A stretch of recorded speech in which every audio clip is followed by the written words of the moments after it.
of all, it's great to be here today. Thank you, Lafayette and Dr. Wilbon, Howard, and Stanford for this great programming today and for asking me to come just say a couple words about global giving. We're a nonprofit based here in DC, about a mile and a half away on Vermont Avenue.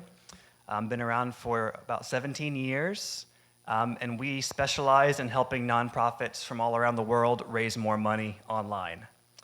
So we are, on one hand, a crowdfunding platform exclusively for nonprofits, and on the other hand, we operate more like a traditional foundation where we help facilitate primarily corporate social responsibility programs to fund nonprofit organizations we work with. We have around 3,000 nonprofit partners registered in 170 countries around the world. About a third of those partners are based in the US, and we have a couple dozen that are working right here in the DMV. A number I'm sure you're familiar with: Latin America Youth Center, One Common Unity, Free Minds, Center for Inspired Teaching. Feel free to check out globalgiving.org and just search for DC on there, and you can see who else we're working with. So we do help nonprofits raise more money themselves. I loved the 8-step training components from today. It's in many ways similar to a lot of the advice we give our partners around mapping their network, finding their fundraising advocates, keeping that cultivation cycle going, with the slight twist of the unique challenges and opportunities of doing it exclusively online through a crowdfunding platform. We expect to raise around $50 million for our partners this year. Half of that's going to come through the online platform, through donors that come to the website to browse for projects that interest them and make donations, as well as the donors, the nonprofits themselves, are driving to the platform particularly during our fundraising campaigns we run, where we put forward matching funds and bonus prizes for the partners. The other half of that, $50 million, is going to come from our corporate partnerships, sometimes in the form of direct grants, where a company will tell us fund education programs for girls between 13 and 17, and we'll say, here's 15 organizations we work with who are doing great work in that realm, and they'll figure out who they want to grant to, and we'll facilitate that grant through our platform. It also can look like employee giving programs. So a number of large companies offer global giving projects exclusively as organizations where the company will match employee donations, and they do that through our platform. We also sell every year a couple $1 million in global giving gift cards to companies.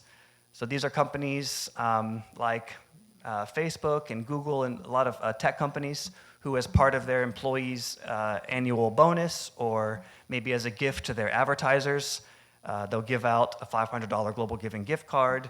It's only good for a project on global giving. So those donors are going on, searching by keyword or by country or thematic area, something that interests them, and they redeem that gift card, and we then pass along that money to the nonprofit organization. So I'm excited to be here. I'll be around for the networking event and the lunch, so I'd love to meet you. I have a stack of business cards, and I'm just down the street, so happy to meet for coffee or love to learn more about y'all's work. Michael, thank you very much, but two quick questions before we move to Stephen. Sure. Did you say anything about the accelerator program? I did not. Okay, and then secondly, as a global giving organization, what percentage of that, or estimated percentage of that giving, is actually coming to the United States? Because some people might have the impression that global giving means money going out of the U.S. Sure. as opposed to coming in. Sure. Yeah, great question. On the first hand, we do have a quarterly program we run called the Accelerator, which is for new global giving partners. We have an online application. It's open to almost all types of nonprofits based around the world. The Accelerator program is a month-long program. It's a week of virtual fundraising training. We go through how to write compelling fundraising emails, how to use social media well to build your network, how to do that network map or those circles of influence and identify your fundraising advocates, how to set them up with their own fundraiser pages so they can do that really powerful peer-to-peer fundraising for you online. Following the week of training, there's a three-week crowdfunding campaign, kind of a trial campaign. We really specialize on helping organizations that are new to online fundraising really start to dip their toes into this realm as a pillar of their fundraising strategy. So during those 3 weeks, we have about 500 to 700 organizations participating each quarter. Their goal during those 3 weeks is to raise $5,000 from 40 unique donors. Organizations that hit that threshold become our permanent partners, one of those 1,000, and they're a partner forever. Organizations that fall short, we still send them whatever money they raise the following month through a grant, but then their projects are taken off the site and they can try again in the next quarter. So it is a challenge. We expect only about half the organizations that participate to be successful, and some participate multiple quarters, each time getting a little bit better. And for others, they realize, we don't charge anything to nonprofits to take the training or to try the crowdfunding campaign, so it's also a free way to test it out. And some folks say the best thing I learned is that this isn't right for my organization right now, so I'm not going to spend $500 a year on another platform, a professional platform, to do my online fundraising, because it's not where we're at right now. So that's also a valuable learning opportunity for a lot of partners. And then in regards to the percentage of those, that $50 million we expect this year, what's going to go to a US-based organization, I'd have to look at the numbers. I want to say it's traditionally been around 50 or 60% goes to a US-based organization, primarily because most of our donor base, particularly the corporate donor base, is based here. So those relationships are stronger. Now, some of those are US organizations that might be working globally, but about, I would say, of the 1,000 that are US organizations, about half of those are working domestically here in the US.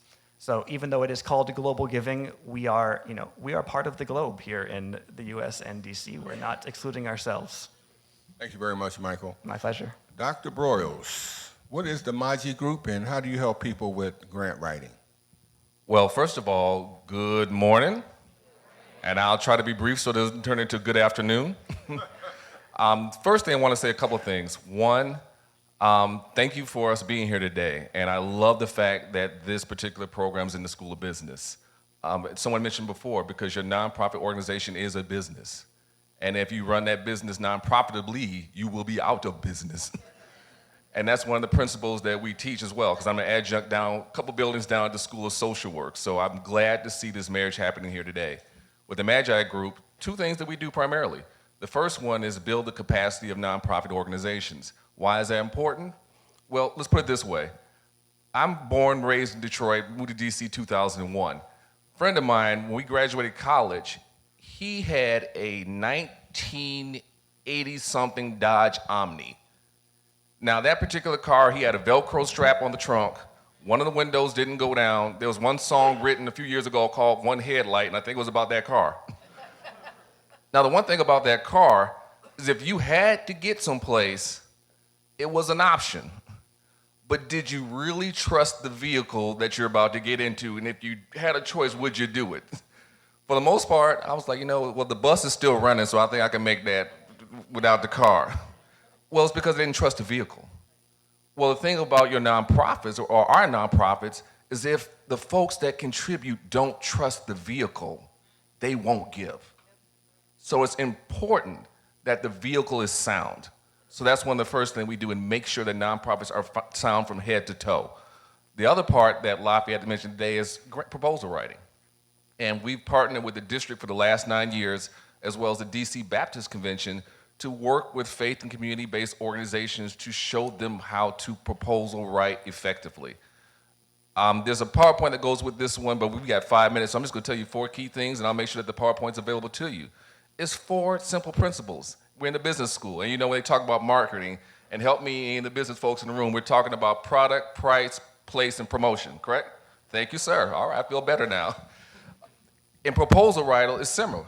4 Ps: problem solving, partnering, positioning, positive impact. Those 4 things are essential in any proposal that you're going to write that you want to be funded. And we know this because we've helped folks generate about $51.4 million in funding. The first one, which is problem solving, is there has to be a real, tangible problem that you can identify and provide an actionable solution.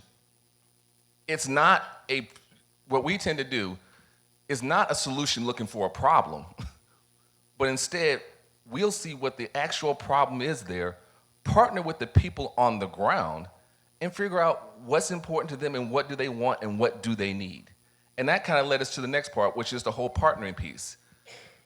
I don't know if you remember that movie called Soul Food. And I think it was the mother or the grandmother, she was in the kitchen and she said, you know, if you have one finger, you can't make an impact, but you ball those into a fist and you can strike a mighty blow. Now, when I first heard that, I was like, that is the corniest line. But then I thought about it, and I was like, there is some real wisdom in that. And it's the same way that we tend to operate.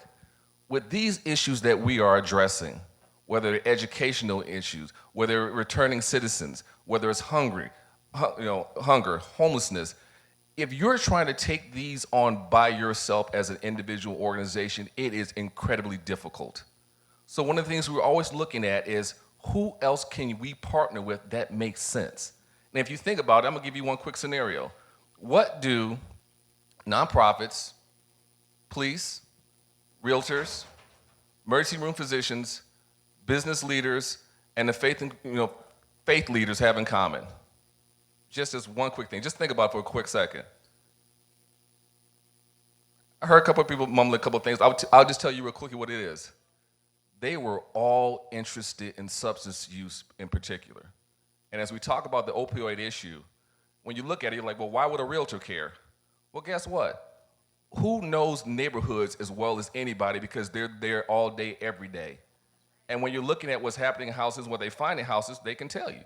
When you look at an emergency room physician, they'll let you know what's happening on weekends. So if we ever want to look for trends, they'd be the first one to tell us we had this many people coming this weekend and they were overdosed on this. And we don't want to keep treating this because we patch people up and send them back out. When we talk to business leaders, they were saying, even when we're in places and we have economic incentives, I can't hire a person if they can't pass a drug screen. So, and also, if a person goes on a binge on a weekend, what happens to my productivity the next week when a person can't show up to work or show up to work not well? When you talk to faith-based leaders, when a person had a substance use issue or even sometimes a mental health issue, the first thought, and even though I'm a social worker, the first thought they had was not to call the local county or district clinic. They went and talked to their faith-based leader because they know and trusted them. And they were saying, we're concerned about this issue, and this issue impacts us as well. And of course, us in the field, we care about these issues. So wouldn't it make sense that we all partner as opposed to each of us working with this individually? And when I mentioned law enforcement, they simply said, when there's a call at 2 o'clock in the morning and the nonprofit is closed, who do they reach out to? Us. But how can we all work together? Because this is not what we want to do. We don't want to arrest people that have an issue. We want to help them, but we're not trained and equipped to do that. So those were natural partnerships instead of operating in silos. And that's what we're looking in our proposal writing. How can we find natural partners that make sense? Along with that, with the positioning is, when people hear the name of your organization, what comes to mind? And one of the worst things that can happen is nothing. They don't think of anything when they think of you. When you look at other organizations and you think of disaster, if a disaster hits, who immediately comes to mind? I didn't even have to pose long. Immediately came to mind for you. And that's just one of a few organizations like that. When you're looking at your particular issue that's important to you, do people think about you and do you come up in the conversation? If not, then that's an issue in terms of positioning that you have to work on. And I've heard it several times before. It's our last point, which is the positive impact. You have to be able to make a difference. And more importantly, we have to be able to show tangible value. There's one thing to say that it's the right thing to do, and I'm all for that. It's a good thing. I am all for that. But if I can't show a policymaker or if I can't show a foundation how this will have a tangible value that's important to them, then it's a hard sell. And we've been talking about sales because, proposal writing is sales in draft form. I can't be in front of a person, so that document has to say everything that I can say for you.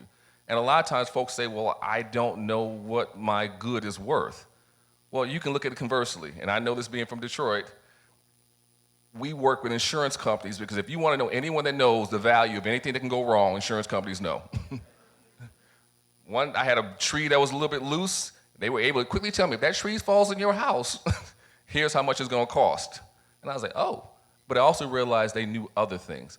But what is the value of an individual who no longer needs a public assistance, now has a job and can pay into a tax base?